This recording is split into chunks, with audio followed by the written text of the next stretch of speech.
গধূলি 5টা বজাতে ধৰি লওক খহি গৈছে কপিলিখন খহি যাওঁতে ঘৰ দুৱাৰ চব পানী তলত সোমাই গৈছে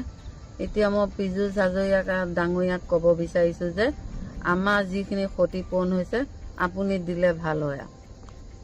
মই সেইটোকে কৈ পেলাই কিহৰ কাৰণে এইটো হৈছে এইটো বালি মহলৰ কাৰণে হৈ আছে বালি মহল খানি আছে আগৰ দিগি খানি আছে পিছৰ দিগি খানি আছে মাছ বাটতে ধৰি লওক এইটো ঘটনাটো হৈছে